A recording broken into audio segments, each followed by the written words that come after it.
Hello guys, welcome to the Saundarya nursing channel. तो आज हम पढ़ने वाले हैं why the psychology is important to the nursing student. So let's start. So हमें बेसिकली पता है कि साइकोलॉजी का मतलब है study of the behaviour. So first point is to understand her own self. So psychology इसके लिए इम्पॉर्टेंट है, मतलब to understand her own self, मतलब खुद के लिए understand. First of all psychology के बारे में स्टडी करने से पहले ये इम्पोर्टेंट है कि खुद के बारे में स्टडी करने के लिए। So to understand her own self, the knowledge of psychology with help the nurse to get an insight into her own motives, desires, emotions, feelings, attitudes, personality, characteristics of and ambitions। मतलब psychology जो है इसके लिए important है understand to her insight to her own motivations, motives, desire मतलब अरमान, desire का मतलब है अरमान, and emotions, feelings, attitudes, personality. So ये सभी जो फीलिंग्स है या फिर एटीट्यूड्स हो गया, ये सभी के बारे में वो पहले खुद अपने आप में अगर समझती है, वो अपने आप को अंडरस्टैंड फर्स्ट कर लेती है, तो फिर बाद में जो है दूसरे के साइकोलॉजी के बारे में स्टडी करने के लिए जो है हेल्प होता है। So to understand her own self, अगर पहले वो क्या है, अगर वो अपना खुद क्या डिज़ायर है, खुद का क्या इमोशंस है, फीलिंग्स है, एटीट्यूड है, खुद का पर्सनैलिटी क्या है, फर्स्ट जो है अपने आप के बारे में स्टडी करने को जो है साइकोलॉजी बहुत ही ज़्यादा इम्पॉर्टेंट है इन नर्सिंग में। Second point is to understand patient. Yeah, it's very important to understand the patients. So the patients come to the hospital with so many physical and psychological problems.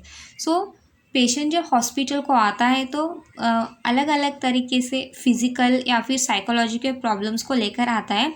तो तब psychology हमें इस तरीके से help होता है कि कुछ भी अगर उसे साइकोलॉजिकल प्रॉब्लम से या फिर फिज़िकल प्रॉब्लम से, तो हम साइकोलॉजी के हेल्प से जो है उसके बिहेवियर के बारे में स्टडी करके हमें जो है इजीली उनका प्रॉब्लम जो है सॉल्व करने में हेल्प होता है। अगर हमें साइकोलॉजी पता नहीं रहता तो हमें मीन्स पता नहीं है तो साइकोलॉजिकली उनके प्रॉब्लम क्या है वो हम सॉल्व नहीं कर सकते। तो साइकोलॉजी किसके लिए इम्पोर्टेंट है? फिज़िकल या फिर साइकोलॉजिकल प्रॉब्लम्स को सॉल्व करने के लिए। सेकेंड है they may also have tensions, worries, pains and also many doubts about their illness. और पेशेंट्स को है जो है बहुत ही ज़्यादा टेंशंस रहती है, वरीज रहती है और पेन भी ज़्यादा रहती है। एंड और जो भी इलनेस है, जो भी वो किसी भी डिसीज़ से या फिर किसी भी इलनेस के साथ जो है सफ़र हो रहे हैं, मतलब बहुत ही ज़्यादा डाउट्स रहते हैं कि ये डिसीज़ हुआ है तो क्या क्या हो सकता है, एंड बहुत ज़्यादा उससे लेकर जो है टेंशन्स रहती है एंड डाउट्स रहती है। तो साइकोलॉजी जो है उसमें भी हेल्प होती है पेशेंट्स के टेंशन्स या फिर पेन्स को जो है रिलीफ करने में जो है साइकोलॉजी हेल्प करती है। Next point is to recognise abnormal behaviour. Recognise का मतलब है आइडेंटिफाई करना। हम ऐसे भी लिख सकते हैं टू अभी क्या है टू रिकॉग्नाइज अबनॉर्मल बिहेवियर, हम टू आइडेंटिफाई अबनॉर्मल बिहेवियर भी लिख सकते हैं। So the knowledge of psychology will help nurses to understand abnormal behaviour and help the patients in management of mental illness. मतलब साइकोलॉजी जो है किस में हेल्प करता है नर्सेस को? अबनॉर्मल मतलब अभी नॉर्मल पर्सन, नॉर्मल का अपोजिट है अबनॉर्मल। सो जो भी अबनॉर्मल बिहेवियर के पेशेंट्स रहते हैं और मेंटल इलनेस, जो भी मेंटल इलनेस से सफ़र रहते हैं, उस पेशेंट्स के बिहेवियर को स्टडी करने के लिए जो है आइडेंटिफाई करने के लिए, स्टडी करने के लिए हेल्प होता है साइकोलॉजी। एंड अगर कुछ भी अगर अलग सी सिचुएशन है सो उसे भी मैनेजमेंट करने के लिए जो है हेल्प होती है। Then the knowledge of psychology helps the nurses in recognizing mental illness।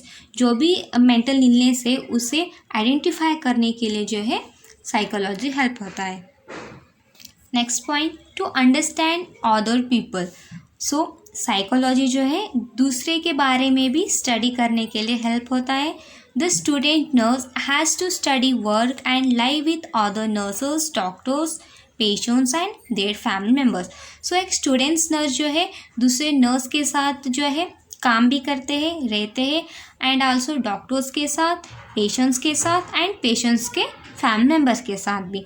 And with her scientific knowledge of human nature, she will understand them better, thus achieves.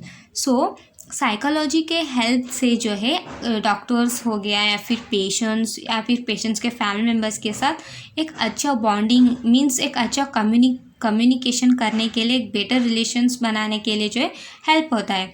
Better relations means अभी patients को देखो कुछ भी अगर problems है तो कुछ patients क्या करते हैं अपने प्रॉब्लम्स को खुलकर नहीं बताते. तो ये जो है बहुत ज़्यादा इम्पोर्टेंट होता है. हम कैसे उनके साथ बात करते हैं. अगर हम खुल के मीन्स हमारा कम्युनिकेशन अच्छा रहा तो पेशेंट्स के साथ या फिर फैमिली मेम्बर्स के साथ जो भी प्रॉब्लम्स है, पेशेंट्स को जो भी प्रॉब्लम्स है वो हमें जो है ईजीली फाइंड आउट हो जाएगा. So understand to other people. Next point is to provide quality care to patients. देखो अभी हम पेशेंट्स को तो केयर देते हैं लेकिन only care is not important. So quality care is the most important. तो psychology can understand what is the fear or anxieties the patient's needs and family members needs and better available environment. So इसका मतलब है psychology जो है और किसके लिए important है, मतलब पेशेंट्स किसके लिए एंग्जाइटी है या फिर किसके लिए फियर है और पेशेंट्स को क्या चाहिए, पेशेंट्स को क्या नीड है या फिर फैमिली मेम्बर्स को क्या नीड है, वो सभी अंडरस्टैंड करने के लिए जो है साइकोलॉजी इम्पॉर्टेंट है.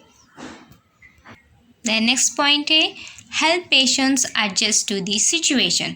So this is also very important point. So some special illness needs major adjustment like heart disease and cancer.